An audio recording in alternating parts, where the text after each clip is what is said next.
Hello guys, नमस्कार, very good evening. आप सभी का फिर से वेलकम है, फिर से स्वागत है छत्तीसगढ़ की इस पोर्शन में। और आप देख रहे हैं सीजी कंप्यूटर्स का यूट्यूब चैनल।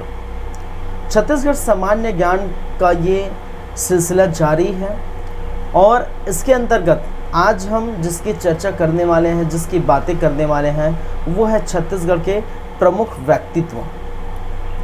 छत्तीसगढ़ के प्रमुख व्यक्तित्व कौन कौन से हैं, किस किस फील्ड से हैं, वो हम सभी चर्चा करेंगे। चलिए तो आज की क्लास हम स्टार्ट करते हैं भाई, देर नहीं करते हैं। हम बातें करेंगे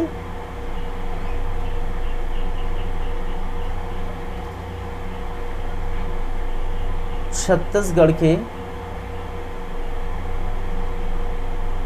प्रमुख व्यक्तित्व। ठीक है, चलिए। प्रमुख व्यक्तित्व कहने का मतलब है कि वह व्यक्ति किसी न किसी फील्ड में अपनी छाप छोड़ी है। ठीक है, छत्तीसगढ़ के अंदर वह व्यक्ति, वो महान व्यक्ति जो किसी न किसी फील्ड में अपनी छाप छोड़ी है, अपना उत्कृष्ट योगदान दिया है। चाहे वो राजनीतिक की दृष्टि से हो सकता है, साहित्य की दृष्टि से हो सकता है, कला की दृष्टि से हो सकता है, समाज की दृष्टि से हो सकता है, आदि की दृष्टि से वो व्यक्ति कोई न कोई अपनी छाप छोड़ी, अपनी पहचान बनाई है। और इसके बारे में आज अब हम पढ़ने वाले हैं। तो इसके अंतर्गत प्रमुख व्यक्ति की हम बारे में बात करें तो किस किस क्षेत्र में हो सकते हैं, तो हम बात करें भाई, इसके अंदर हम जो पढ़ेंगे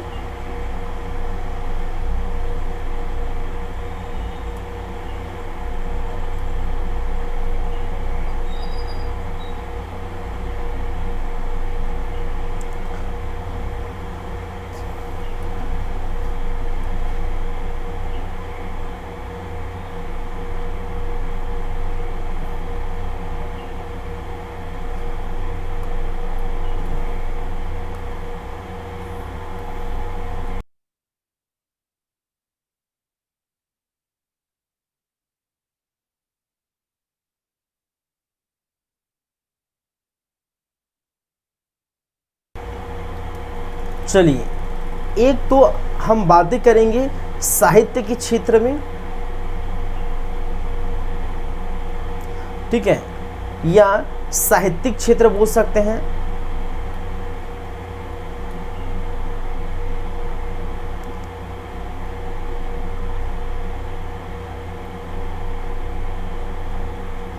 साहित्यिक क्षेत्र में क्या योगदान है उसकी हम चर्चा करेंगे। कला क्षेत्र में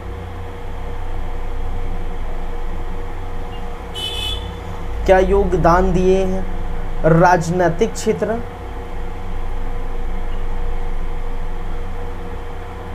राजनीतिक क्षेत्र के अंतर्गत क्या योगदान दिए हैं। सामाजिक क्षेत्र या सामाजिक क्षेत्र कहने का मतलब है सामाजिक जो सुधार देखने को मिली है, और कुछ विविध अगर होगा तो उसकी भी हम चर्चा कर लेंगे। ठीक है, तो मैंने क्या कहा भाई, साहित्यिक क्षेत्र की दृष्टि से कौन कौन वो महान व्यक्ति हुए हैं जो अपनी छाप छोड़ी है, अपनी पहचान बनाई है, अपना 100% दिया है, उत्कृष्ट योगदान दिया है छत्तीसगढ़ के अंतर्गत। कला के क्षेत्र में, राजनीतिक के क्षेत्र में, समाज के क्षेत्र में, कहने का समाज सुधार के क्षेत्र में, ठीक है, और अन्य क्षेत्र में जो भी होंगे। चलिए, तो कौन कौन से व्यक्ति हैं उसकी हम चर्चा करेंगे। ठीक है, तो सबसे पहले हम चलेंगे साहित्यिक दृष्टि से। साहित्यिक क्षेत्र में कौन कौन व्यक्ति आपको देखने को मिलेगा जो अपना योगदान दिया है। पहली बातें हम देखेंगे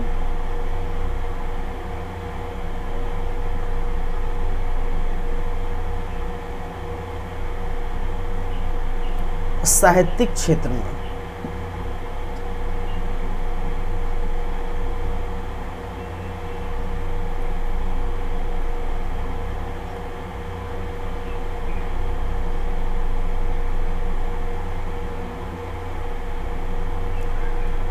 साहित्यिक क्षेत्र में साहित्यिक दृष्टि से अगर हम बात करें तो बहुत सारे लोग होंगे, जैसे हम बात कर सकते हैं पंडित सुंदरलाल शर्मा,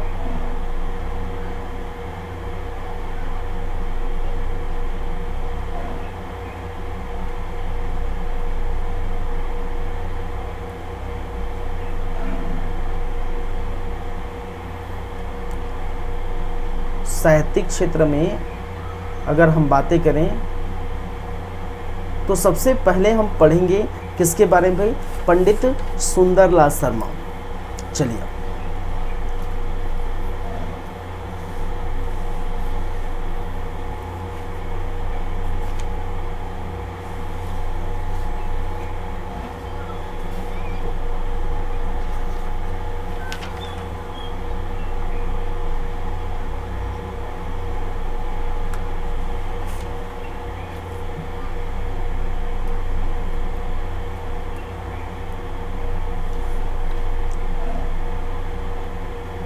इनके बारे में आपको याद रखना है, जन्म कब हुआ था और इनका मृत्यु कब हुआ था।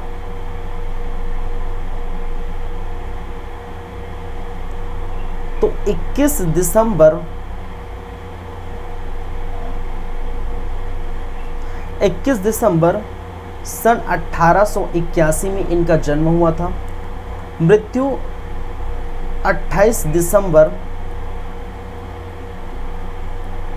सन 1940 को इनकी मृत्यु हुई थी। आज़ादी के पहले ही इनकी मृत्यु हो गई थी, तो ये याद रखेंगे आप लोग, ठीक है।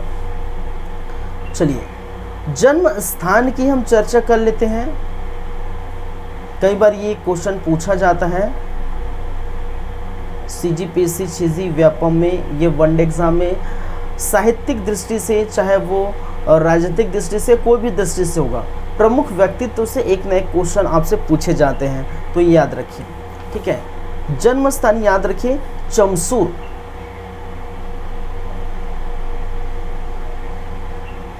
कहां पर भाई, राजिम। और राजिम कहां पर है, आपके गरियाबंद। कहां पर है, गरियाबंद।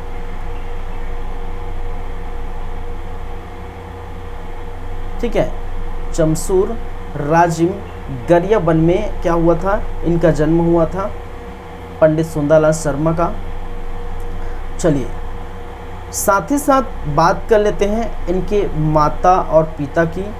माता जी का नाम याद रखिए, पिताजी का नाम याद रखेंगे, ठीक है। देववती, देववती माता जी का नाम देववती, और पिता का नाम, पिताजी का नाम जिया लाल तिवारी, ठीक है, जिया लाल तिवारी।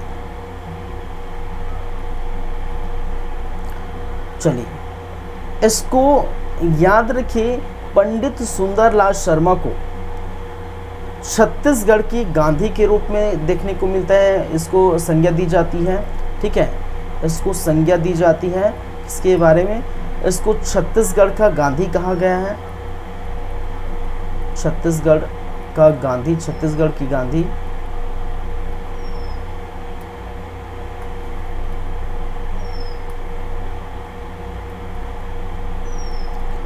और याद रखिए इनके बारे में कि इनको छत्तीसगढ़ के स्वप्न दृष्टा के बारे में भी इसको कहा जाता है, छत्तीसगढ़ के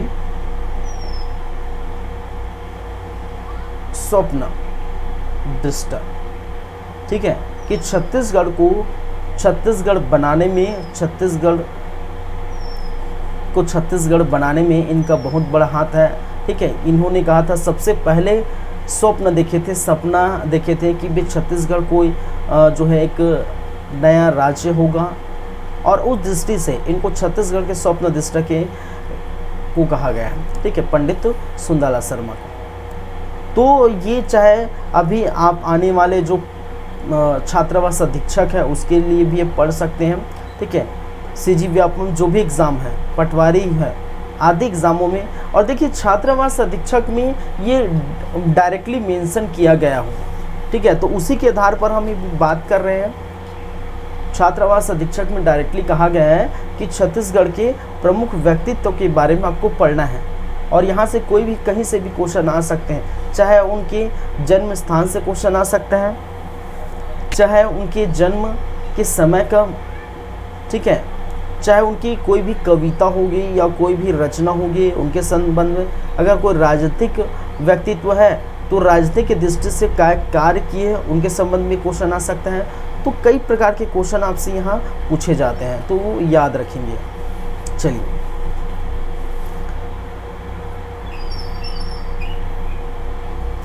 ये इसलिए कहा गया है स्वप्नदृष्टा, ये भी है। पहली बात, इन्होंने 1918 में, याद रखिए 1918 में पहली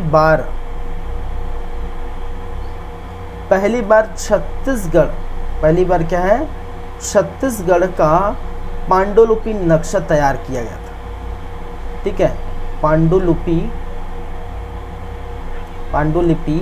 नक्शा तैयार किया था, ये याद रखेंगे। मैं अपना वीडियो हटा देता हूँ भाई, इसकी कोई ज़रूरत नहीं है फिलहाल तो, ठीक है। चलिए, और उन्होंने छत्तीसगढ़ राज्य की प्रथम संकल्पना इसी सन देखी थी। उन्होंने 1918 में ही छत्तीसगढ़ राज्य की क्या देखी थी, प्रथम संकल्प देखी थी, प्रथम कल्पना की थी कि भाई साहब हमारा जो छत्तीसगढ़ है वो एक नया राज्य बनना चाहिए। इसकी जो है कल्पना किसने की थी, पंडित सुंदरलाल शर्मा ने। इसलिए इसको स्वप्नदृष्टा कहा गया है, इसलिए इसको छत्तीसगढ़ के गांधी कहा गया है। पंडित सुंदरलाल शर्मा के बारे में आप जानते हैं, ये भी आपने देखे होंगे कि एक आपने इतिहास में सुने होंगे, देखे होंगे, पढ़े होंगे कि 1920 में जब आंदोलन हुआ था, ठीक है, सत्याग्रह हुआ था, ठीक है, उस आंदोलन में एक घटना हुई थी, कंडेल नगर सत्याग्रह, ठीक है। क्या घटना हुई थी भी, कंडेल नहर सत्याग्रह। और कंडेल नहर सत्याग्रह में आप जानते हैं कि कंडेल ग्राम पर पानी, बहुत सारी बातें हम कर चुके हैं छत्तीसगढ़ के इतिहास में, लेकिन फिर भी मैं आपको बता देता हूँ, कंडेल ग्राम में, ठीक है, वहाँ पर पानी छोड़े जाने के समय ही वहाँ पर बारिश हो जाती है, और जो वहाँ के ग्रामवासी है उन पर ब्रिटिश सरकार ने आरोप लगाया है कि आपने क्या किया है, पानी चोरी की है, ठीक है। और इस पर उन्होंने, ब्रिटिश सरकार ने ग्रामीण के जितने भी मवेशी उनको कुर्क कर लेते हैं। और आप जानते हैं इसी 1920 में कंडेल नहर सत्याग्रह के समय ही गांधी जी कहाँ आए थे, यहाँ पर आए थे। और गांधी जी आने के पहले ही ये कंडेल जो नहर जो एक्स्ट्रा आप जो बोल रहे हैं कि जो है जो शुल्क स्टार्ट किया था, एक्स्ट्रा शुल्क मांगे थे पानी के कारण, तो उसको वापस ले लिया गया। और इस समय आपने देखे पंडित सुंदरलाल शर्मा गांधी जी की नज़रों में एक महान व्यक्तित्व कहलाए। गांधी जी के आदर्श का ये पालन करते थे, गांधी जी के राह पर चलते थे। गांधी ने जैसे ही जो अस्पृश्यता का अंत किया है, अछूतधार किया है, ठीक है, उसी प्रकार उसके पहले ही पंडित सुंदरलाल शर्मा ने छत्तीसगढ़ में, ठीक है, अस्पृश्यता विरोधी आंदोलन चलाए हैं। मंदिरों में जो ST/SC है, जो दलित है, उनको मंदिरों में प्रवेश कराए हैं। तो बहुत सारे ये सामाजिक भी कार्य किए। देखिए, हम ऐसा नहीं कर रहे कि आप अगर देख रहे हैं साहित्यिक दृष्टि से, तो ऐसा नहीं कि साहित्यिक दृष्टि से ये कार्य किए हैं, बहुत सारे ऐसे जो व्यक्तित्व आपको मिलेंगे छत्तीसगढ़ के व्यक्तित्व में कि साहित्यिक दृष्टि के साथ साथ उन्होंने राजनीतिक भी दृष्टि देखने को मिला है, सामाजिक क्षेत्र में भी कार्य किए हैं, कला क्षेत्र में भी कार्य किए हैं। हालांकि हमने कैटेगराइज किया हुआ है कि उनका मेन क्या है, जैसे पंडित सुंदरलाल शर्मा है या पंडित रविशंकर शुक्ल है। पंडित रविशंकर शुक्ल राजनीतिक दृष्टि से थे, लेकिन समाज के लिए भी कुछ कार्य किए हैं, कुछ कला क्षेत्र में किए हैं, कुछ साहित्य क्षेत्र में देखने को मिला है। ठीक है, तो ये चीज़ें भी आपको देखने को मिलेगी। तो हालांकि हम पढ़ रहे हैं साहित्यिक दृष्टि, लेकिन यहाँ पर कहीं ना कहीं झलक मिलती है आपको सामाजिक दृष्टि से, राजनीतिक दृष्टि की भी जो है झलक मिलती है। तो यही हम कह रहे हैं कि पंडित सुंदरलाल शर्मा का छवि जो है एक प्रकार के गांधी जी की नज़रों में, ठीक है, अच्छे व्यक्तित्व के रूप में और बन गया था। और इनको अपना एक प्रकार से बोलते हैं कि ये अपना जो है क्या मान लिए थे, एक प्रकार गुरु मान लिए थे। ठीक है, क्योंकि उनके पहले, गांधी जी के पहले ही बहुत सारे जो है आंदोलन चलाए, बहुत सारे कार्य किए समाज के स्तर पर। तो इसके कारण से गांधी जी भी इनसे जो है प्रभावित हुए हैं। तो ये भी याद रखिए, इसलिए छत्तीसगढ़ के गांधी भी कहे जाते हैं। तो ये चीज़ें आपको याद रखें। ठीक है,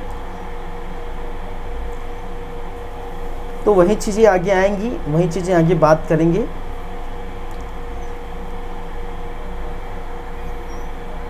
चलिए, याद रखेंगे आप 1922 में, ठीक है, 1922 में ये जेल में क्या लिखे थे, जेल पत्रिका 1922 में जेल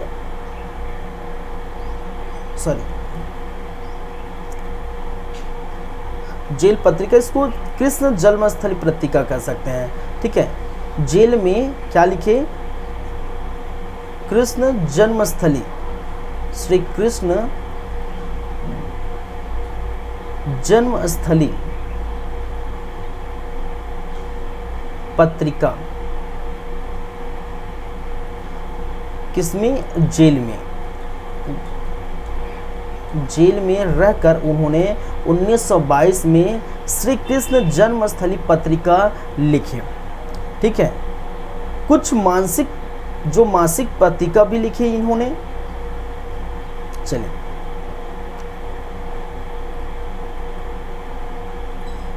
मासिक पत्रिका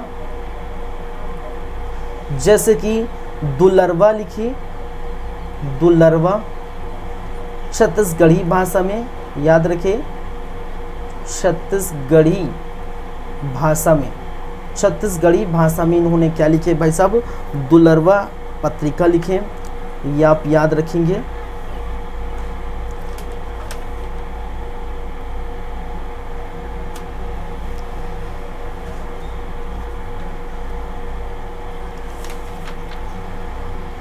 जस्ट में 1 मिनट है।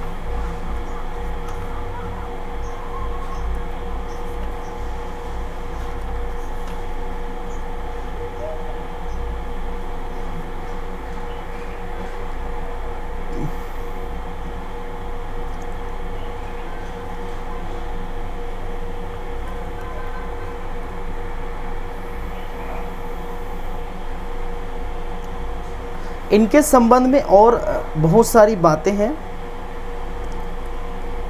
जैसे कि अगर हम देखें, इसके पहले अगर आएंगे 1898 राजिम में कवि समाज की स्थापना की। राजिम में कवि समाज की स्थापना।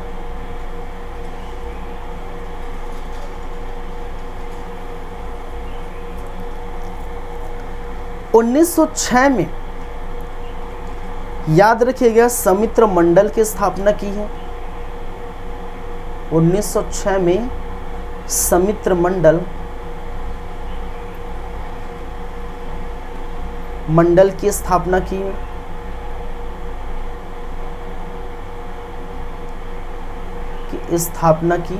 साथ ही साथ इसी समय भारतीय राष्ट्रीय कांग्रेस में भी जुड़े। भारतीय राष्ट्रीय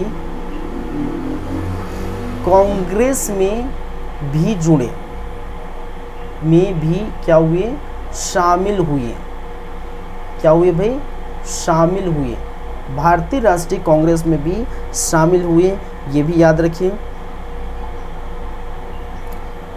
1912 में इन्होंने छत्तीसगढ़ के प्रथम कालखंड दान लीला की रचना की। ठीक है, दान लीला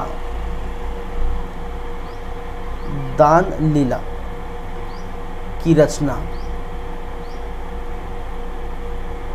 ठीक है, प्रथम कालखंड इसको कहा जाता है छत्तीसगढ़ का प्रथम खंड काव्य। ठीक है, छत्तीसगढ़ के प्रथम खंड काव्य दान लीला की भी उन्होंने रचना की 1912 में। 1918 में अगर आप देखें तो मुंगेली में सतनामियों को जनेऊ धारण कराया था, उन्होंने समाज में सवर्णों की बराबरी दी। मुंगेली में सतनामियों को क्या किया, जनेऊ धारण कराया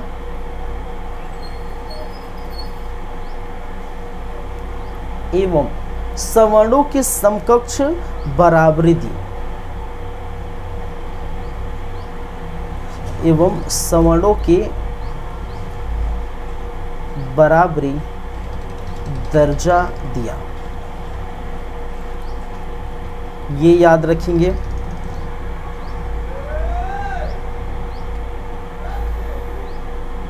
चलिए, और मैंने कहा था 1920 में कंडेल नहर सत्याग्रह देखने को मिला था। 1920 में क्या देखने को मिला था भाई, कंडेल नहर सत्याग्रह।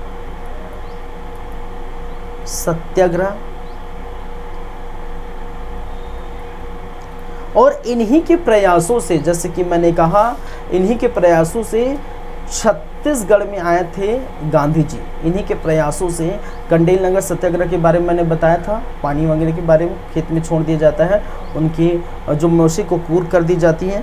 और इन्हीं कारण, इन्हीं के प्रयासों से छत्तीसगढ़, इन्हीं के प्रयास से 20 दिसंबर सन 1920 को गांधी जी क्या किए थे, गांधी जी छत्तीसगढ़ आए थे। और गांधी जी के बारे में आप जानते हैं, पहले ही गांधी जी, उसके पहले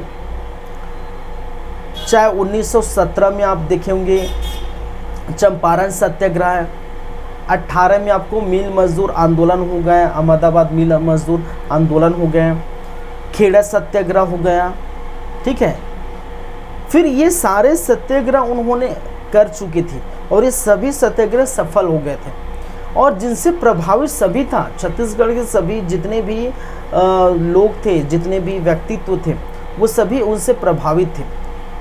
और वो चाहते थे कि अगर छत्तीसगढ़ में गांधी जी आ जाए तो जो आंदोलन हमारा चल रहा है, कंडेल नहर सत्याग्रह, नहर के ऊपर जो सत्याग्रह चल रहा है, वो गांधी जी के आने के बाद उनका प्रभाव अगर देखते हैं तो फिर ब्रिटिश सरकार ऐसे ही क्या हो जाएगा, ऐसे ही घुटने टेक देंगे। और ठीक वैसे ही हुआ। कंडेल नगर सत्याग्रह में आप देखते हैं कि गांधी जी आते हैं तो आने के पहले ही वो कंडेल नगर सत्याग्रह हो रहे थे, उसके पहले ही वो सारी चीज़ें, उनकी मांगे पूरी कर ली थी। वो जितने भी मासिक कुर किए थे उसको हटा दिए गए, एक्स्ट्रा उन पर चार्ज लगाया था उसको समाप्त कर दिए थे। उनको लग गया था कि भाई गांधी जी आ रहे हैं तो कुछ ना कुछ होगा, क्योंकि पहले ही चंपारण सत्याग्रह गांधी जी कर चुके थे, खेड़ा सत्याग्रह कर चुके थे, अहमदाबाद के मिल मजदूर आंदोलन को सफल बना चुके थे। ठीक है, तो सबसे बड़ा हाथ छत्तीसगढ़ लाने का ये भी है कि पंडित सुंदरलाल शर्मा जो है, उनका सबसे बड़ा हाथ है छत्तीसगढ़ लाने का, ये भी याद रखिएगा। ठीक है, चलिए, ये इतिहास के पोर्शन में हम पढ़ चुके हैं, लेकिन इस पोर्शन में भी हम देख रहे हैं, क्योंकि ये डेट वाइज हम पढ़ रहे हैं, प्रमुख व्यक्तित्व के बारे में पढ़ रहे हैं, उनके ही चीज़ों के बारे में पढ़ रहे हैं। जब उनकी चीज़ों के बारे में पढ़ते हैं तो पूरा क्लियर हम माइंड में बैठ जाता है कि भाई साहब सुंदरलाल शर्मा के बारे में पढ़ रहे हैं तो उनके बारे में ये सारी चीज़ें हैं, ठीक है, तो उनसे ये जुड़े हुए हैं। तो देखिए, चाहे छात्रावास का अधीक्षक का एग्ज़ाम आने वाला है, उसके लिए तो बेस्ट है ये पोर्शन, क्योंकि ये डायरेक्टली पूछा गया है। डायरेक्टली वहाँ पर जो है एक लाइन में लिखा गया है कि छत्तीसगढ़, देखिए छत्तीसगढ़ के पोर्शन में छात्रावास अधीक्षक में आपसे क्या उसमें लिखा गया है कि छत्तीसगढ़ का इतिहास और छत्तीसगढ़ के प्रमुख व्यक्तित्व 1857 की क्रांति और 1857 की क्रांति से 1947 तक, छत्तीसगढ़ का इतिहास 1857 की क्रांति 1947 तक और प्रमुख व्यक्तित्व, ये 3 ही लाइन दिए गए और तीनों को आपको अच्छे से पढ़ना है। ऐसा नहीं कि हालांकि सिर्फ इतना ही पोर्शन आएगा छत्तीसगढ़ से रिलेटेड, छत्तीसगढ़ के जितने भी पोर्शन, चाहे वो छत्तीसगढ़ के इतिहास से संबंधित होगा, छत्तीसगढ़ के भूगोल से संबंधित होगा, छत्तीसगढ़ के कला से संबंधित होगा, छत्तीसगढ़ के जनजाति से, पर्यटन से, ठीक है, आपके ऊर्जा से, विद्युत से, कृषि से, जितने भी छत्तीसगढ़ के पोर्शन है सबको आपको देखना पड़ेंगे। ऐसा नहीं कि उतना दिया है तो उतना ही पढ़ेंगे, लेकिन जो आपको जो चीज़ हेडलाइन दिया हुआ है उसको आपको ज़्यादा प्रीफर करना है। जैसे छत्तीसगढ़ के प्रमुख व्यक्तित्व का नाम वहाँ पर दिया है, नाम खैर नहीं दिया, प्रमुख व्यक्तित्व पूछा है, तो 15-20 आप याद करके जाइए। 15-20 याद करने का 15-20 लोगों के बारे में, प्रमुख व्यक्तित्व के बारे में पढ़ के जाइए। कोई ना कोई तो आएगा ही, एक ना एक तो आएगा ही, ठीक है। चलिए आगे बढ़ते हैं, थोड़ा मैं पानी वानी पी लेता हूँ 2 मिनट, ठीक है, फिर आगे हम देखेंगे कुछ और अन्य बातें।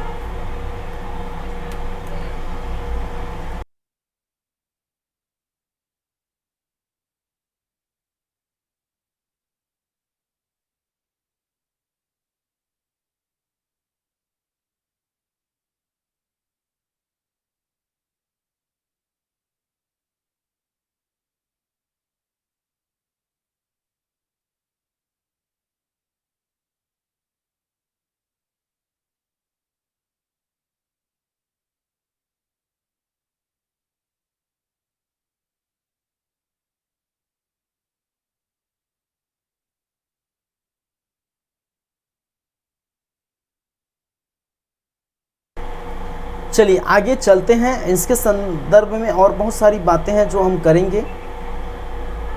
जैसे कि आप देख सकते हैं, हम क्या देख चुके हैं, 1920 की बातें कर चुके हैं। चलिए 1922 में, 20 के बाद 1922 में सिहावा जो है नगरी जंगल सत्याग्रह में अहम भूमिका निभाई थी, ठीक है। सिहावा नगरी जंगल सत्याग्रह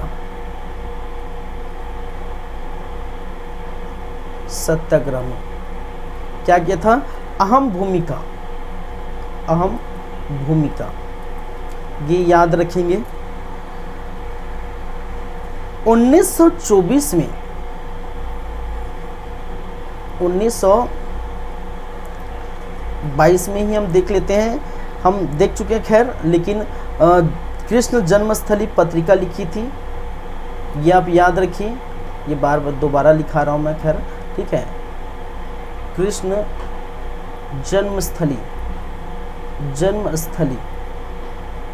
पत्रिका कहाँ पर, जेल में उन्होंने कृष्ण जन्मस्थली पत्रिका लिखी थी 1922 में। 1924 में लाइन वार हम देख रहे थे, इसको पहले ही मैं लिख दिया हालांकि, लेकिन हम लाइन वार देख रहे हैं कि कैसे कैसे कौन कौन से डेट में, ठीक है, क्या क्या हुआ था। 1924 में रायपुर में सतनामी आश्रम की स्थापना की, और रायपुर में सतनामी आश्रम की स्थापना।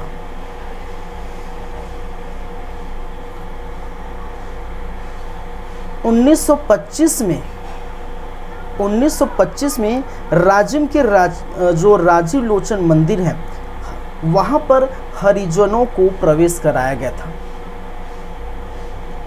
राजिम के राजीव लोचन मंदिर में हरिजनों को प्रवेश कराया था।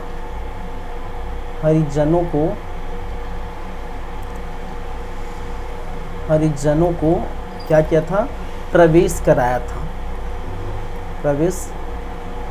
था। ठीक है, तो याद रखिए गांधी जी के पहले ही, ठीक है, गांधी जी 1930 की बात करते हैं, ये जो हरिजनों का उद्धार, हरिजनों के लिए सोचते हैं। लेकिन उसके पहले ही पंडित सुंदरलाल शर्मा ने हरिजनों को राजीव लोचन मंदिर में प्रवेश कराया था। तो इनसे भी गांधी जी प्रभावित थे। ठीक है, इनसे भी क्या थे? गांधी जी प्रभावित थे, याद रखेंगे। चलिए आगे है 1930 में रुद्री नवागांव जंगल सत्याग्रह का संचालन। रुद्री नवागांव जंगल सत्याग्रह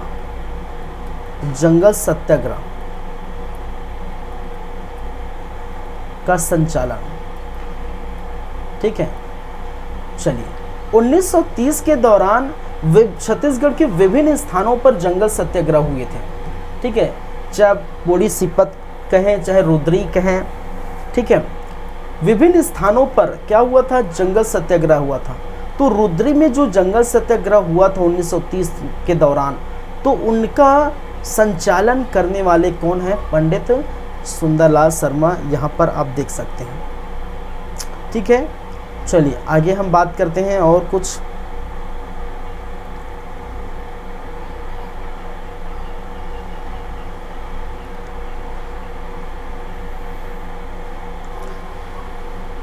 इनके ग्रंथ याद रखेंगे, विभिन्न ग्रंथ।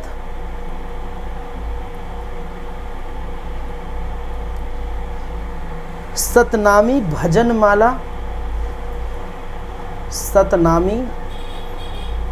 भजनमाला,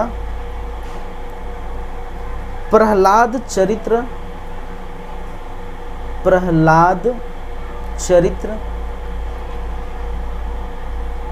करुणा 25,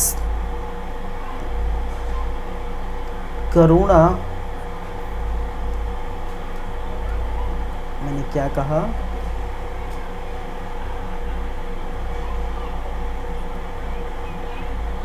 करुणा 25।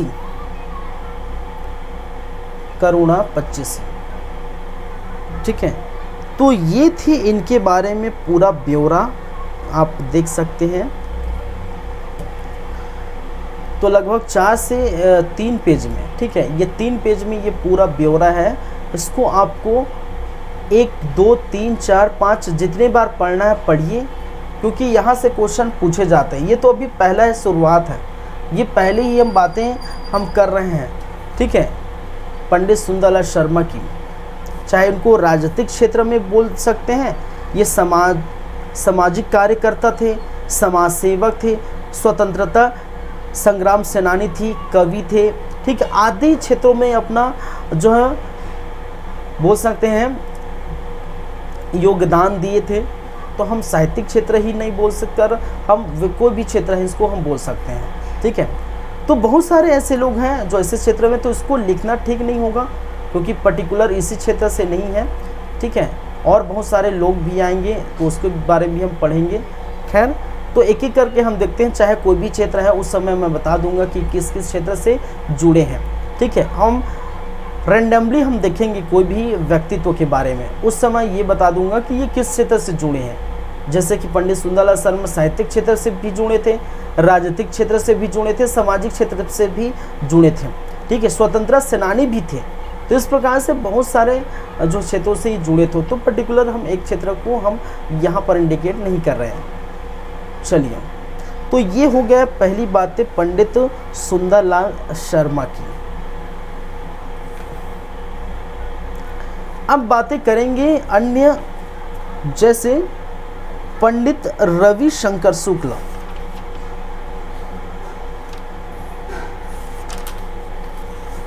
चलिए,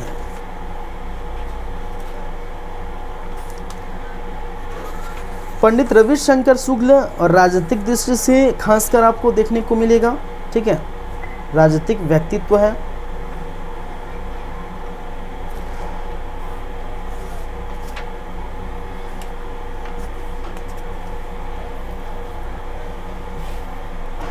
कहानी को आगे बढ़ाते हैं और दूसरे नंबर पर हम बात करते हैं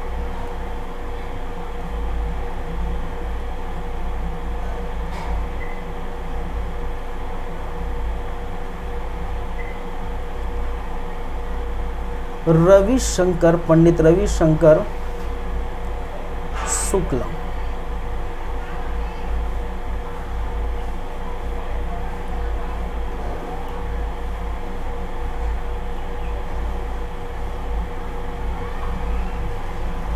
चलिए इनके बारे में क्या क्या बातें हैं, पहले हम इसके बारे में हम बात कर लेते हैं।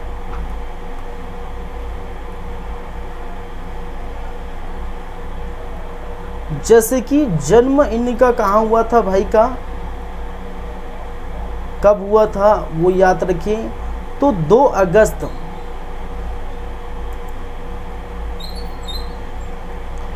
2 अगस्त सन 1877 को इनका जन्म हुआ था। इनकी मृत्यु की हम बातें करें तो 31 दिसंबर सन 1956 56। जन्म स्थान याद रखेंगे, जन्म स्थान, तो जन्म स्थान है सागर, और सागर कहाँ पर है, मध्य प्रदेश। मध्य प्रदेश में ये जन्मे थे, मध्य प्रदेश में इनका जन्म स्थान है, ठीक है। और मध्य प्रदेश के प्रथम मुख्यमंत्री भी कहे जाते हैं, ठीक है।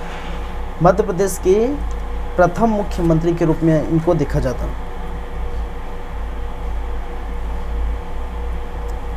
मध्य प्रदेश के क्या है, प्रथम मुख्यमंत्री। चलिए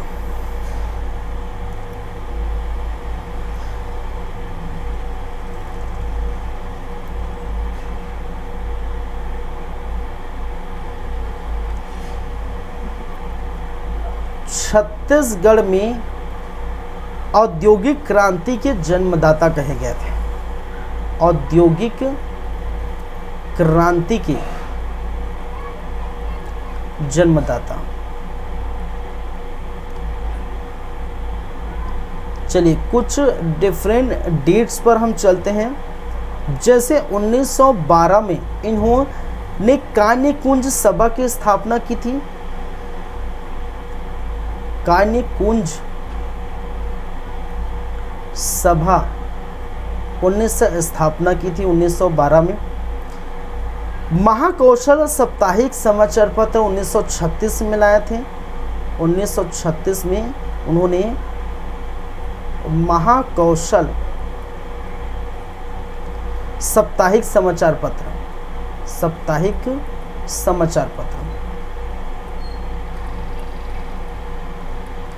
इनके बारे में याद रखिए, ठीक है।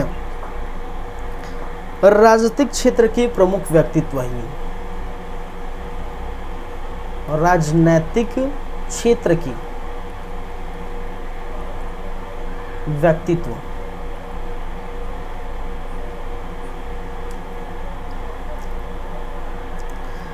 याद रखेंगे आगे 1923 की बातें।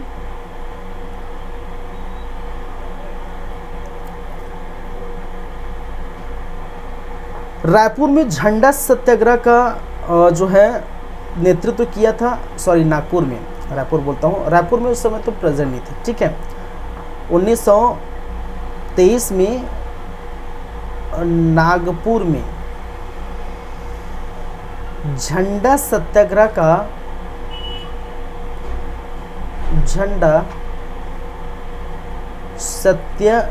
का नेतृत्व, ठीक है। 23 में हुआ था झंडा सत्याग्रह, ठीक है। और आप इतिहास में पढ़ चुके हैं क्या है झंडा सत्याग्रह, ठीक है। उसका नेतृत्व 1923 में देखने को 1923 में ही रायपुर जिला परिषद के अध्यक्ष बने थे, ये याद रखिए। रायपुर जिला परिषद के अध्यक्ष बने थे।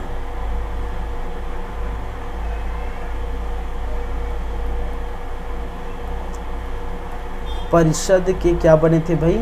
अध्यक्ष बने थे, यह बनाए गए थे। 1930 में रायपुर में नमक सत्याग्रह आंदोलन किया था। 1930 में इन्होंने रायपुर में ठीक है नमक सत्याग्रह किया था। नमक सत्याग्रह आंदोलन का नेतृत्व किया था, याद रखेंगे। फिर आपको यहाँ पर देखना है 1932 में द्वितीय सविनय अवज्ञा आंदोलन, ठीक है। 1930 में प्रथम सविनय अवज्ञा आंदोलन का प्रथम चरण हुआ था। द्वितीय सविनय अवज्ञा आंदोलन का चरण 1932 में हुआ था।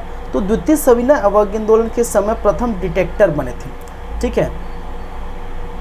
द्वितीय सविनय अवज्ञा आंदोलन के प्रथम डिटेक्टर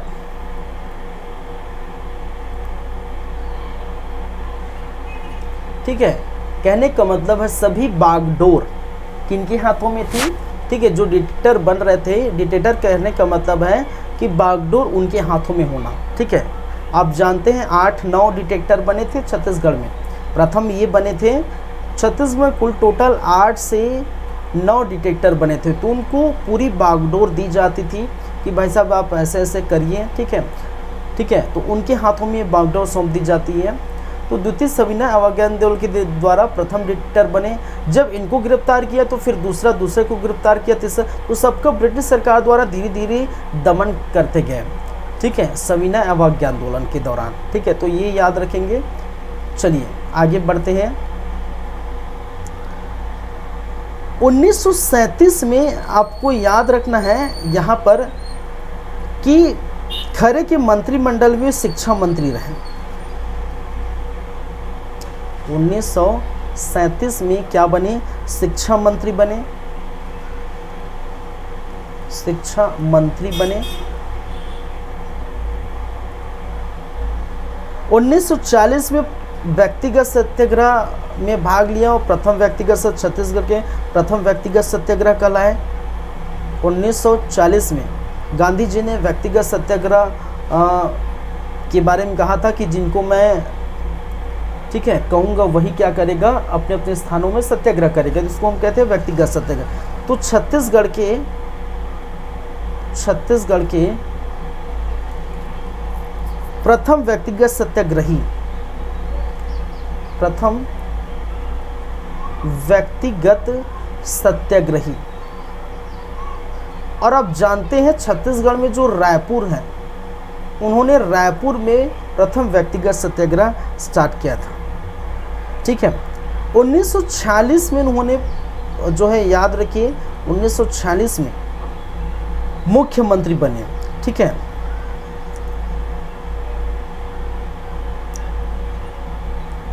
सेंट्रल प्रोविजनल और बरार के क्या बने? मुख्यमंत्री बने, याद रखें, मुख्यमंत्री बने, ठीक है। शिक्षा मंत्री 1937 में खरे के मंत्रिमंडल में, ठीक है,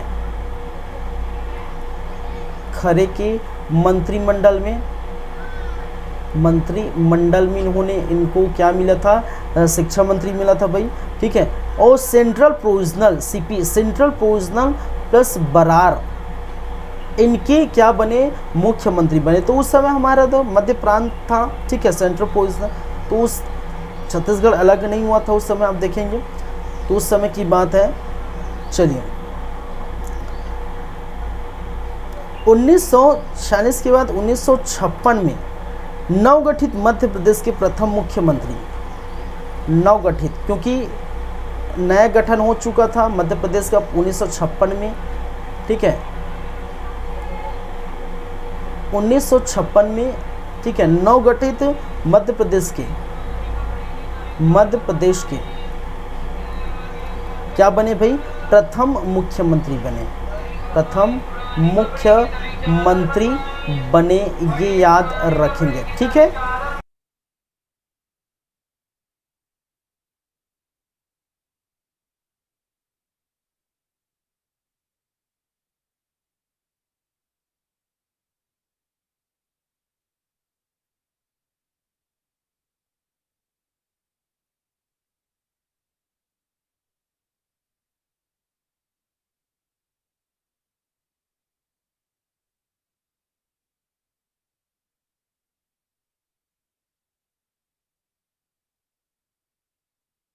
चलिए, तो ये थे किनके बारे में भाई जानकारी, पंडित रविशंकर शुक्ल के बारे में, जो कि राजनीतिक दृष्टि से, ठीक है, ये खास रहते हैं, ठीक है, राजनीतिक दृष्टि से पहचान मिली राजनीतिक दृष्टि में। तो ये सारी चीज़ें इनके बारे में, इनके संबंध में याद रखिए, तो ये चीज़ें आपको याद रखनी है। आगे हम देखेंगे।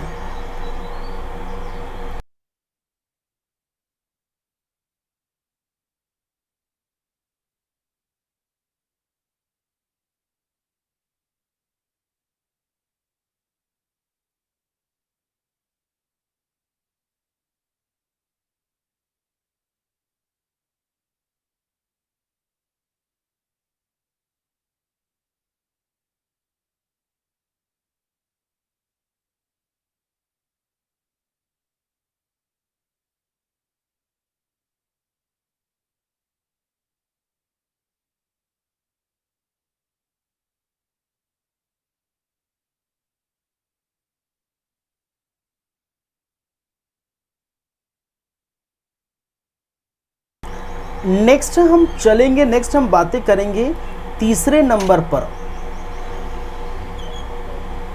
ठाकुर प्यारेलाल सिंह।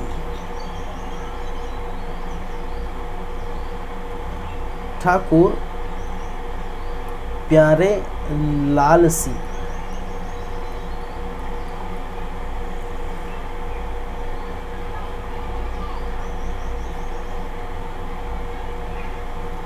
चलिए, जैसे सभी में हमने बात की थी इनके जन्मों के लेकर, इनके मृत्यु को लेकर, तो इनमें भी हम बात करेंगे। जन्म कब और कहाँ हुआ था, मृत्यु कब और कहाँ हुआ था, ठीक है। तो जन्म 31 दिसंबर सन 1891, 31 दिसंबर, ठीक है, दिसंबर सन 1891 को इनका जन्म हुआ था। फिर 20 अक्टूबर 1954,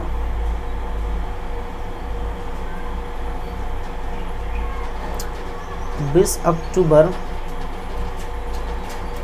1954 को की मृत्यु हुई थी। याद रखेंगे जन्म स्थान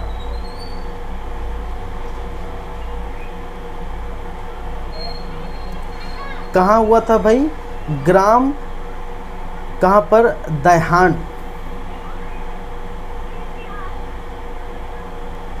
ग्राम दैहान।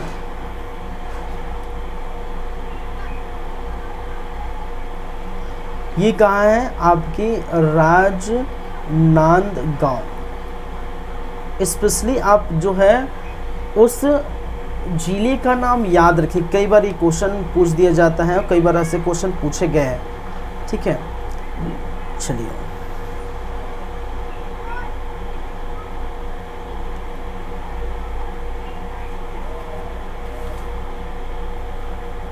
माता पिता का नाम भी आप याद रख सकते हैं, ऐसा तो ज़रूरी नहीं है फिलहाल। देखिए, जितने भी मैंने बताए हैं, ठीक है, खैर यहाँ पर खैर नहीं बताए, जितने भी मैंने बताया इनके माता पिता का नाम उतना ज़रूरी नहीं है।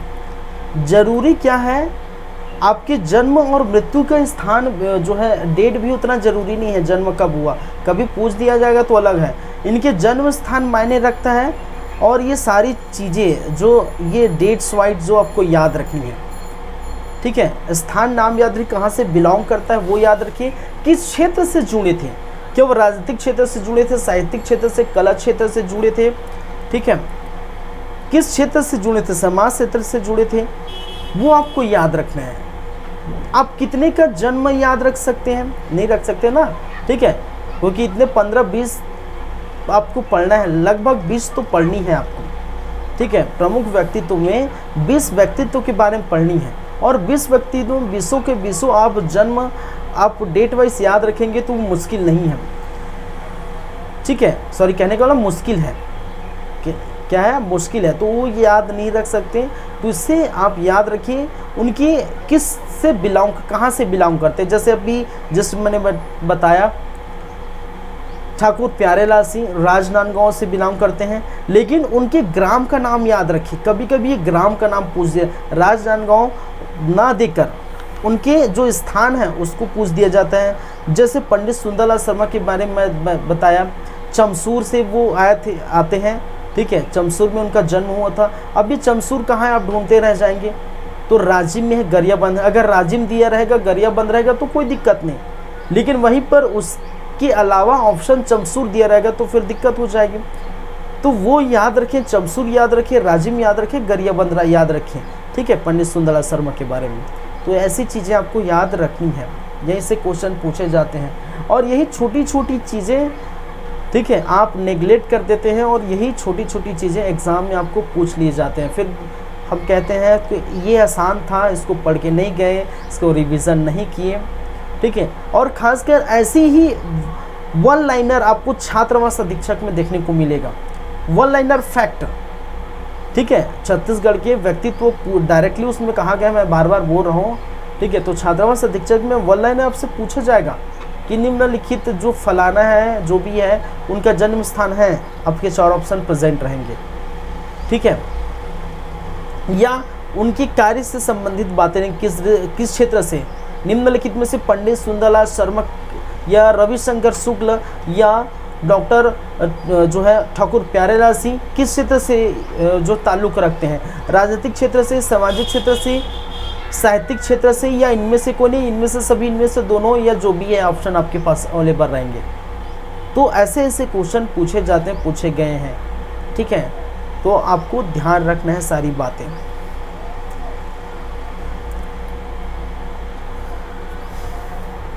नेक्स्ट क्या चीज़ हम देख रहे, क्या देख रहे थे भाई, ठाकुर प्यारेलाल सिंह के बारे में हम चर्चा कर रहे हैं।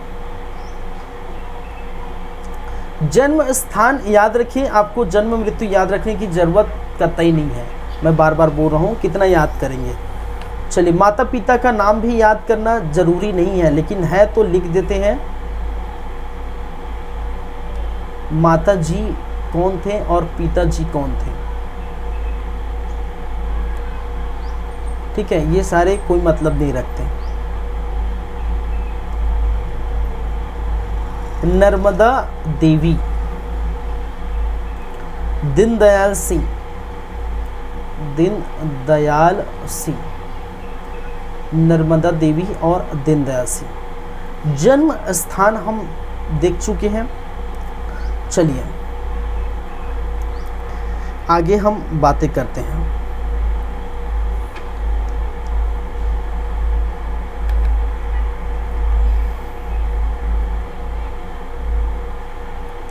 इनके बारे में याद रखिए शिक्षा के संबंध में, ठीक है, क्या क्या शिक्षा के बारे में याद रखिए, शिक्षा के संबंध में कि भाई साहब ने प्राथमिक शिक्षा राजनांदगांव से प्राप्त की थी, ठीक है।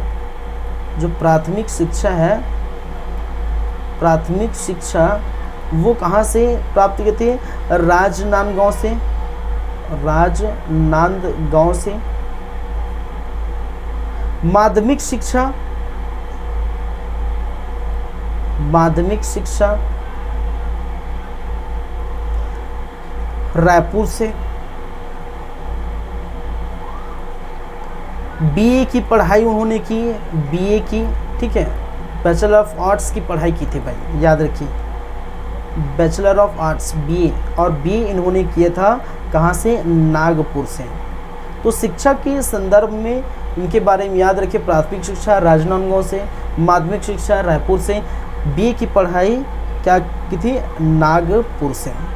छत्तीसगढ़ के मजदूर आंदोलन के सूत्रधार ही कहे जाते हैं, हम देखेंगे, ठीक है। इसके समय मजदूर आंदोलन हुए थे, 1920 में हुआ था, 1924 में हुआ था, 1937 में हुआ था, ठीक है। 20 में हुआ था, 24 में हुआ था और 37 में छत्तीसगढ़ में, ठीक है, मजदूर आंदोलन हुए थे, ठीक है। आप देख सकते हैं, तो उस समय ये देखने को मिलेगा। चलिए,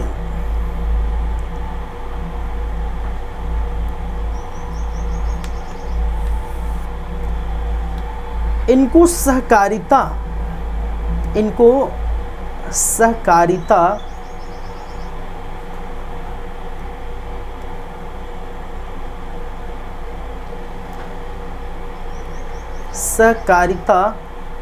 एवं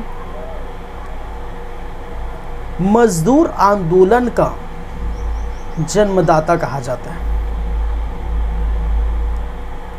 मजदूर आंदोलन का क्या कहा जाता है, जन्मदाता कहा जाता है, ठीक है। सहकारिता को जन जन तक पहुंचाया उन्होंने, ठीक है, और सहकारिता को जन जन पहुंचाया, हर जगह उन्होंने सहकारिता को पहुंचाया। और मजदूर आंदोलन भी आपको देखने को मिले। तो सहकारिता और जो है मजदूर आंदोलन का जन्मदाता इनको कहते हैं, ये आपको याद रखना है। चलिए, आगे की बातें कुछ डेट से, प्रमुख डेट के हिसाब से हम बातें करेंगे, क्या क्या देखने को मिलेगा। 1920 में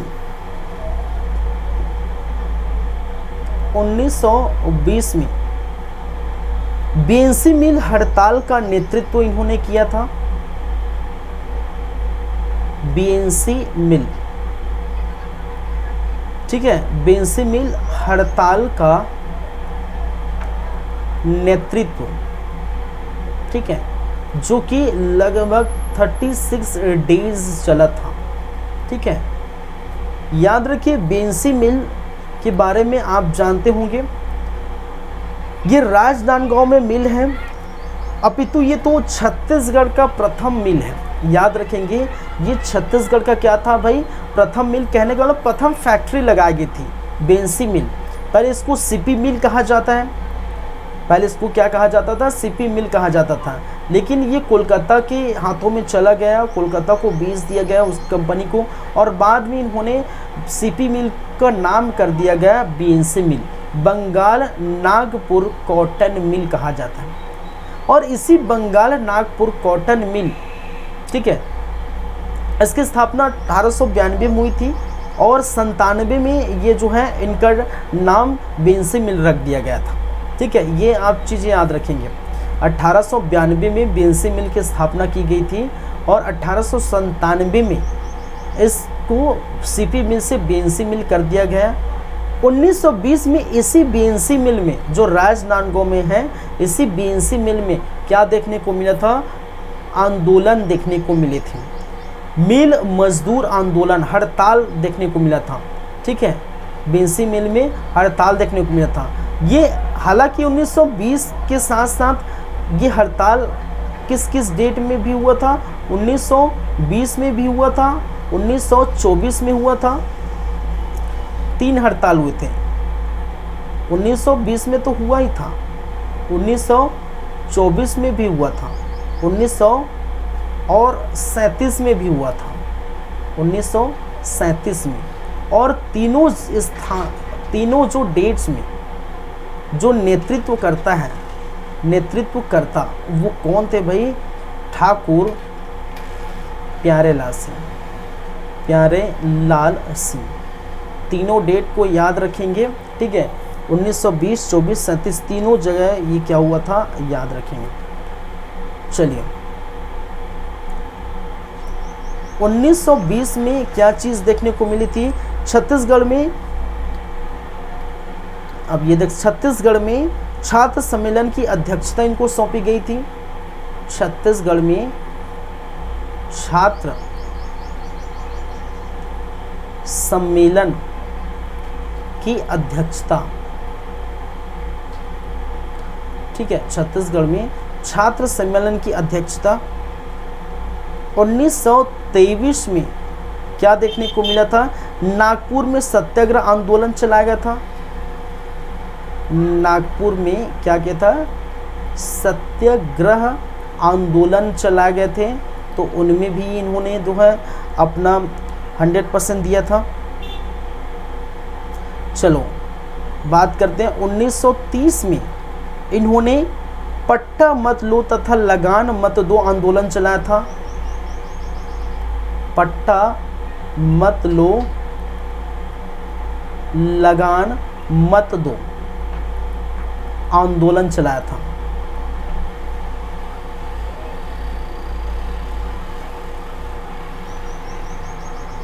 उन्नीस 1936 में रायपुर नगर पालिका के अध्यक्ष निर्वाचित हुए थे। ये आपको ये याद रखना है, 1936 में रायपुर नगर पालिका के,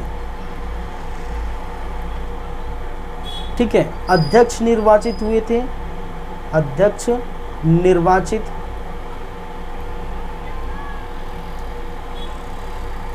1945 में छत्तीसगढ़ में भूदान आंदोलन व सर्वोदय आंदोलन का कमान इन्होंने संभाला था 1945 में, ठीक है। भूदान आंदोलन प्लस सर्वोदय आंदोलन के प्रमुख के क्या थे? प्रमुख थे, ये याद रखना है। 1950 में उन्होंने समाचार पत्र राष्ट्रबंधु का प्रकाशन किया था। समाचार पत्र कौन था भाई? राष्ट्रबंधु। तो याद रखिए राष्ट्रबंधु किसका है? ये ठाकुर प्यारेलाल से। समाचार पत्र राष्ट्रबंधु की स्थापना आपको देखने को मिलेगी।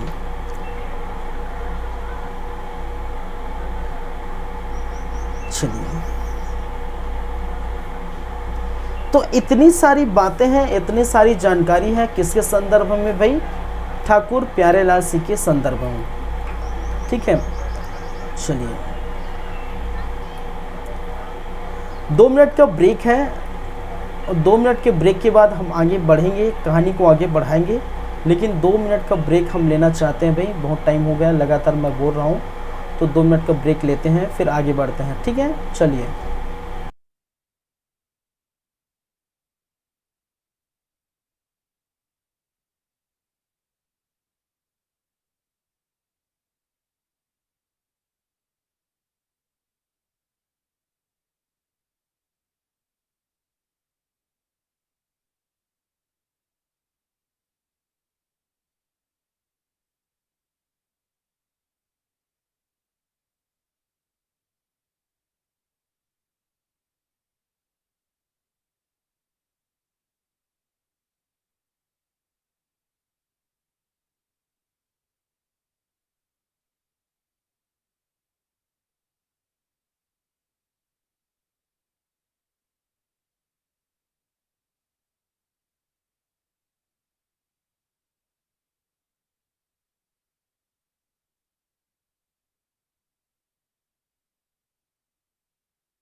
चलिए आगे बढ़ते हैं, क्लास को आगे बढ़ाते हैं। ब्रेक के बाद आप सबका फिर से स्वागत है। देखते हैं आगे हम बात करेंगे किसकी भाई, कोई नए व्यक्तित्व की। तीसरे के बाद हम बात करेंगे चौथे नंबर में बैरिस्टर छेदीलाल।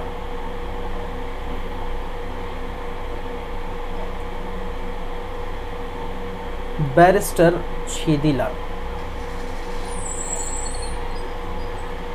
ठीक है। तो इनके बारे में याद रखेंगे, ठीक है। इनके बारे में जन्म याद रखिए, इनका 1887 में इनका जन्म हुआ था।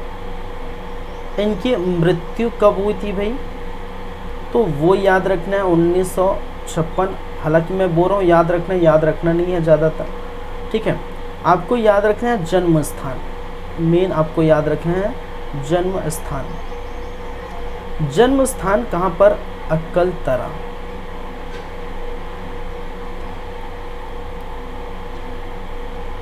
चलिए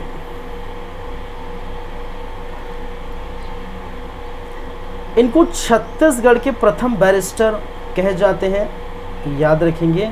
छत्तीसगढ़ के क्या थे, प्रथम बैरिस्टर थे। श्रेष्ठ लेखक थे, विचारक थे,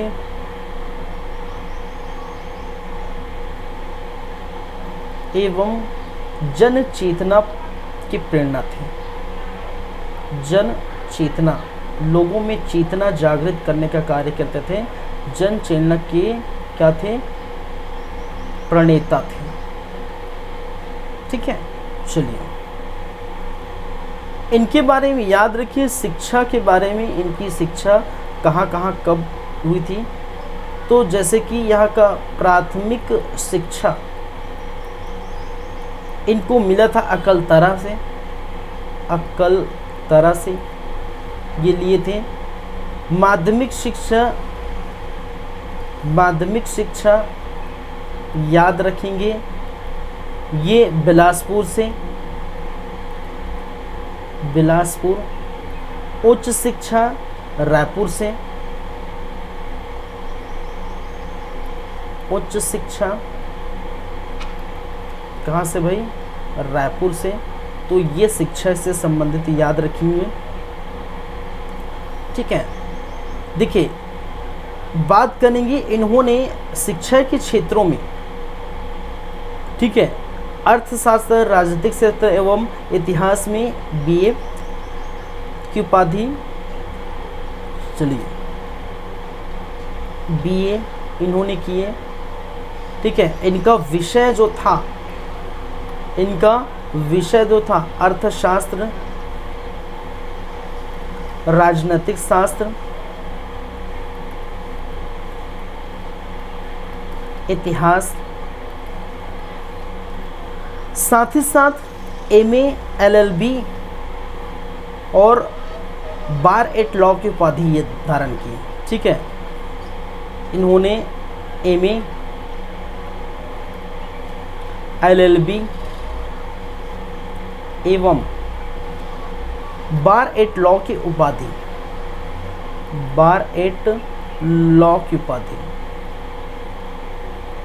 तो याद रखिए बैरिस्टर छेदीलाल साहब एकदम पढ़े लिखे व्यक्ति थे, ठीक है। चलिए आगे हम बात करते हैं। आगे हम बात करेंगे इनके कुछ डेट्स के बारे में, ठीक है। किस किस डेट में इन्होंने क्या क्या किए, इनके बारे में हम बात करेंगे। चलिए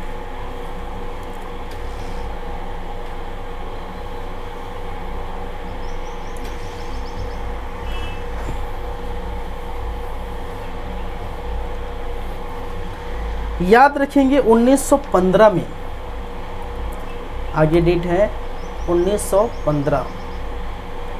उन्होंने 1915 में बिलासपुर में सेवा समिति का गठन किया था। सेवा समिति का गठन कहाँ पर भाई? बिलासपुर में। तो ये आपको याद रखना है। 1923 में स्वराज पार्टी के समर्थक थे। स्वराज पार्टी के प्रमुख समर्थक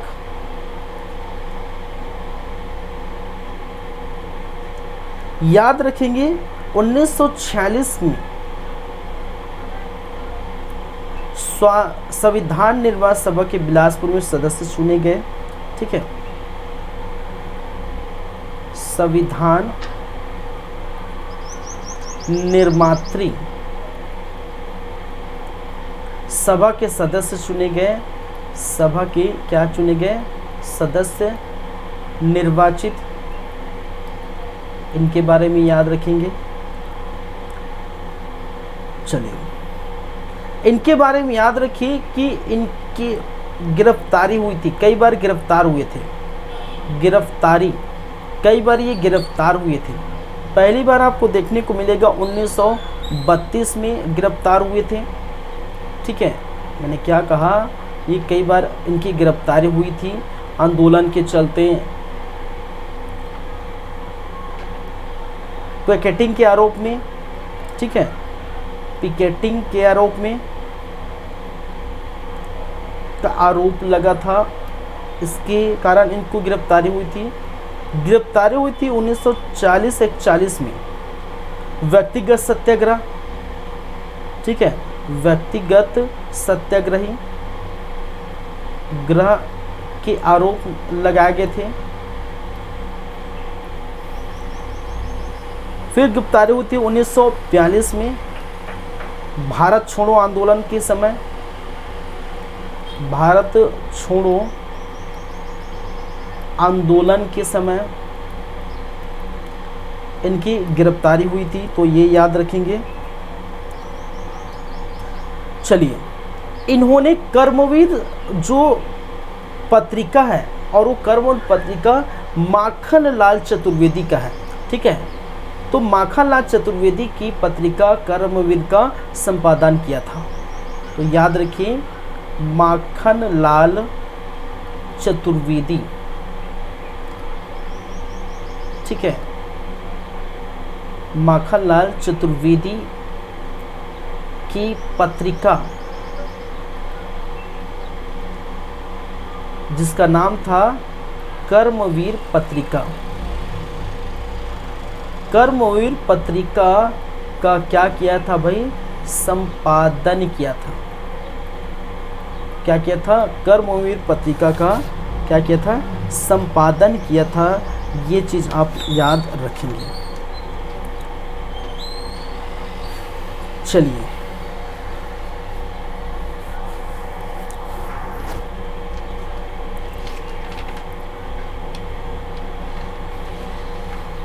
हो गया। चलिए,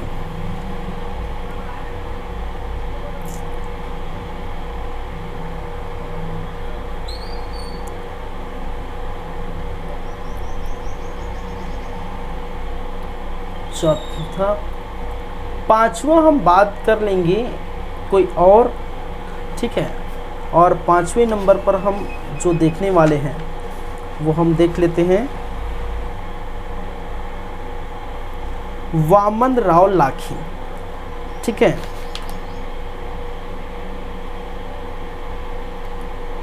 वामन राव लाखे साहब।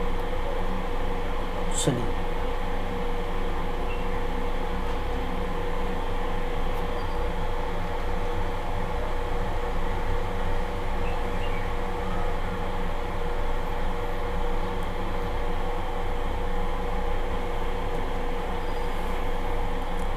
इनके बारे में क्या क्या बातें हुई, चलिए बात कर लेते हैं इनके जन्म के लेकर। तो जन्म हुआ था 17 सितंबर सन 1872, कहाँ? रायपुर में। ठीक है, याद रखेंगे इनकी मृत्यु के बारे में याद रखें, 21 अगस्त सर 1948। चलिए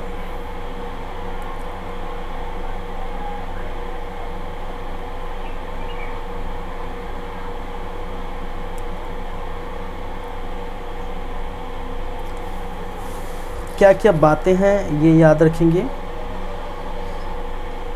1913 में रायपुर कोऑपरेटिव सेंट्रल बैंक की स्थापना की थी। रायपुर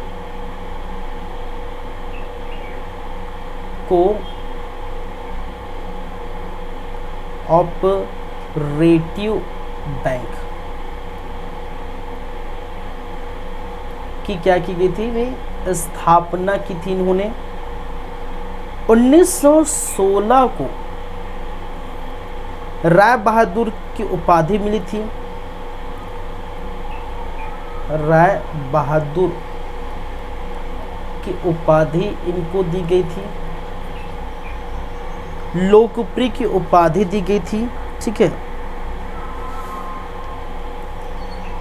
1916 को ही रायपुर में होम रूल की स्थापना की।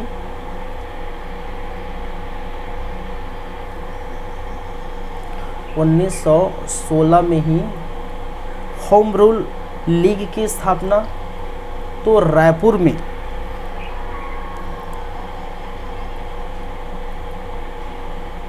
होम रूल लीग की स्थापना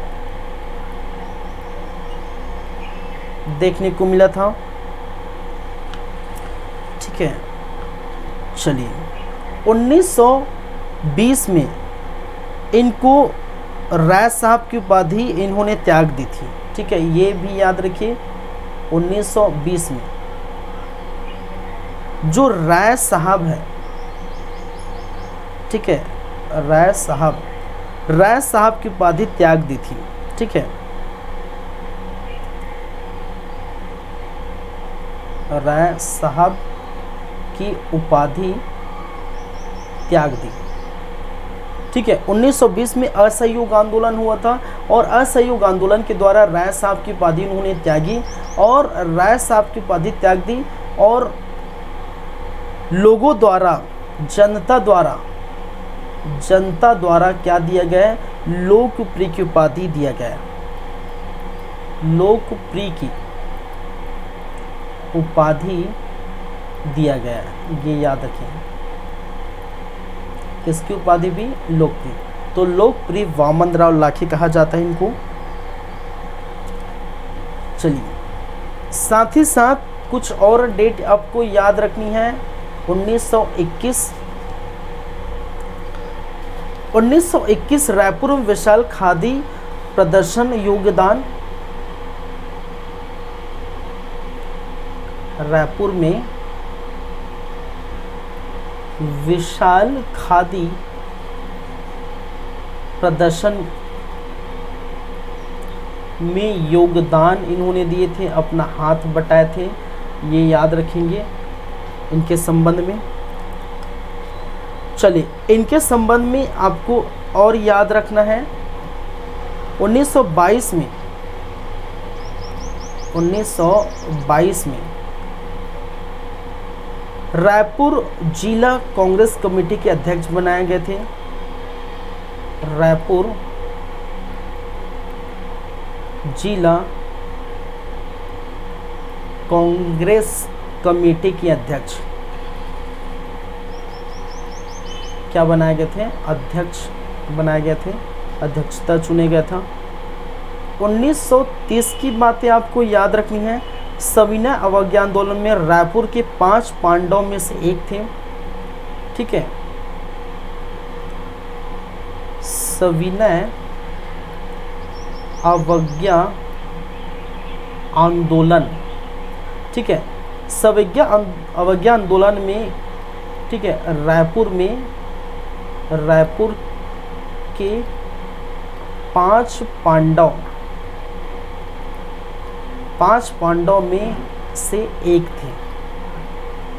ठीक है, और 5 पांडव में इसको क्या बनाया गया था भाई, युधिष्ठिर। क्या बनाया गया था? युधिष्ठिर बनाया गया था।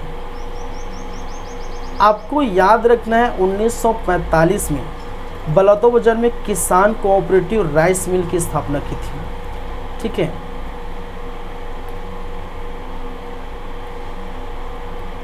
बलौदा बाजार में